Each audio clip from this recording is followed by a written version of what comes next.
Hey there, Kaiju fans. It's 4Green back with a result of a fan poll I put on my page, this time focusing on some Monster Island Denzians, and the choices we had were the Angulus figure from Bandai a few years ago, a little 6-inch scaled down version of its former 8-inch. We had Godzilla 68, the one from Destroy All Monsters, one of the more famous Godzilla suits. The Playmates Gorosaurus from about 2 years ago, and the Bandai 1991 Mothra larva. Now, looking at the poll results, Gorosaurus took it. There were a lot of votes, but he was the winner. We're going to get into why. Because this guy, while he's prominently featured in some of the movies, especially in Destroy All Monsters and King Kong Escapes, he's not really top tier like you would see Baragon, Rodan, Varan even, and Angulus. So let's get into it with the Playmates Gorosaurus figure.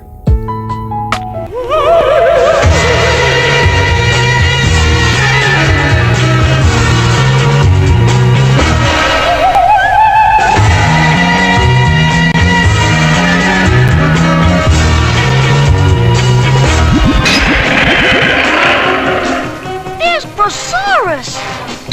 Equipped with sharp teeth and claws, this kaiju-sized bumpy blue theropod goes by the name Gorosaurus, or Gorosaurus, by someone.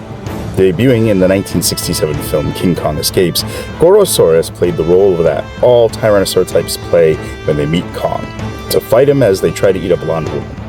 However, this latest model not only bites Kong, but employs a powerful kangaroo kick, move that will become his signature move. While Kong and Gorosaurus tussle for a while, Kong eventually gets the upper hand and snaps his jaw, just like in every other Kong movie. The monster is shown in promotional photos posing on the Arctic North base of Doctor Who from King Kong Escapes, along with King Kong, a scene that was never filmed, just promoted. He again showed up in Destroy All Monsters, a member of the community on Monster Island, along with other monsters, and then proceeded to attack the world. Gorosaurus stole the role from Baragon when he burrowed up from the Arc de Triomphe in France and gathered at the foot of Mount Fuji at the film's climax with his Monster Island inmates to face off with King Ghidorah, where he once again executed his dangerous kangaroo kick, knocking King Ghidorah to the ground, giving all the monsters the opportunity to score the defeating blow, and then in the end was returned to Monster Island to live in peace. Gorosaurus then returned in Godzilla's Revenge, albeit stock footage. However, it still counts as a cameo. Gorosaurus showed up on many other occasions, such as a stage show dubbed Godzilla vs. Gamera, where he fought Godzilla, and in Go Godman, a TV show produced by Toho in which the suit looked a little worse for wear. Anyway, let's get into the figure review. So here we have Playmates Gorosaurus, and at first glance, he's actually a really nice figure. The details, the colors, everything really pops on this guy. He's also pretty damn good for a Playmate sculpt. There are some shortcomings, but we'll get to that in a minute. But looking at him at first glance, we'll take a look at his overall aesthetic. You have to note that this vinyl is like the Baragon one from Playmates I mentioned earlier. Very heavy, he's very hefty, he's got that kind of solid weight to him like the Baragon one like I was mentioning from Playmates. The tail's a little loose, you have to assemble it out of the package. And I've had him stored, so he might have a little warpage going on right now. He's got all the call outs that you expect Gorosaurus to have, the bumpy texture skin, the wrinkly body. You know, his teeth are all painted very nicely. The eyes got that nice ping pong white with a little white in the pupil. And the head smooth but bumpy at the same time. And wow, I mean, the mouth is fully painted. The claws, the toes, everything. From the front, he kind of looks a little wide in the nose.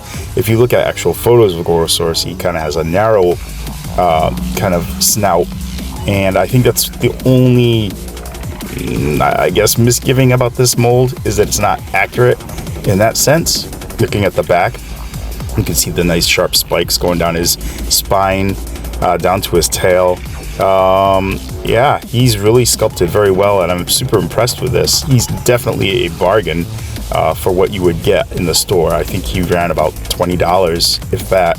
I got mine at Target, and yeah, compared to what you would get from the Bandai one, which I don't have, this is pretty good. Again, glazing over all these great sculpted details. This is really, really, really nice.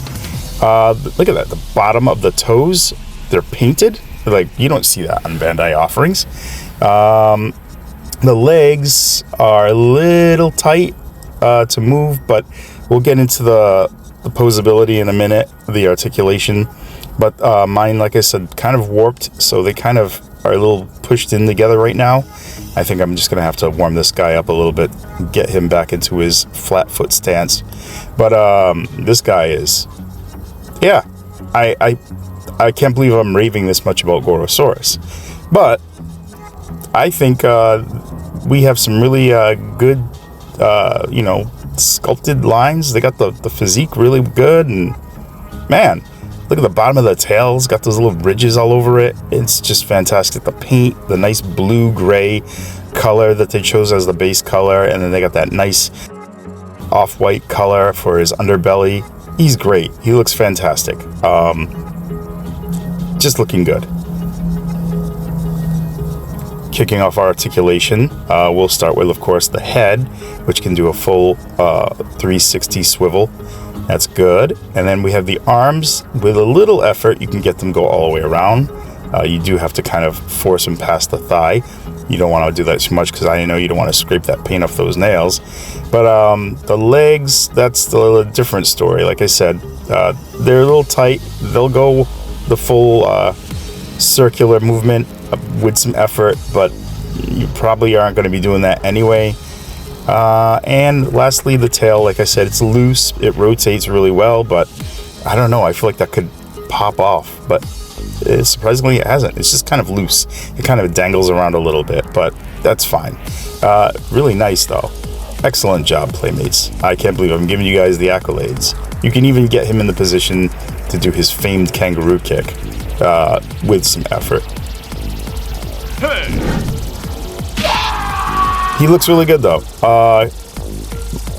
Great posability. What you would expect from a dinosaur, a theropod.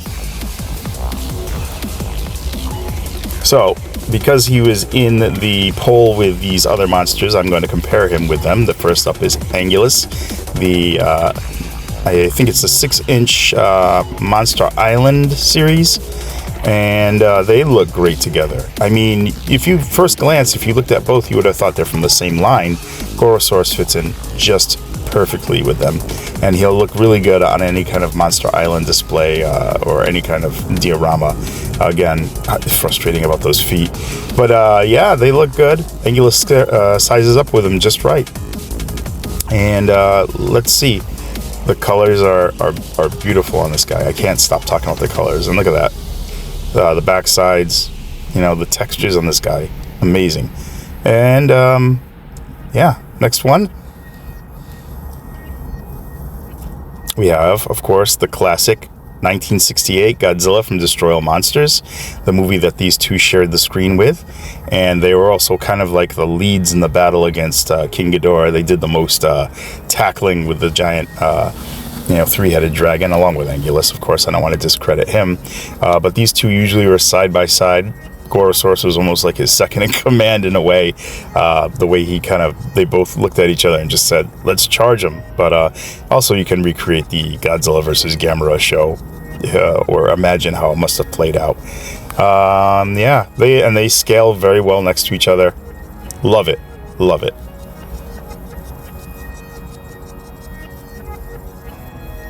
And the Mothra larva. Of course, we see Gorosaurus on screen with the Mothra larva in a couple shots in Destroy All Monsters on Monsterland, aka Monster Island, both in the beginning and also at the closing shots when they're back on the island after the big battle. And yeah, Mothra larva is, I think, from 1991, maybe a little bit too big. I think it's like a 7-inch figure, so it might scale a little too large, but it still looks nice. But all in all, this figure is really impressive. I had it for a while now, and I've just really started looking at it and for this review and messing around with it. And I guess I had a lesser opinion of it a while ago, and now that I've got it in hand and I'm messing around with it and looking at it from all angles, it's actually a really good figure. But let's let Jaguar tell us what he thinks.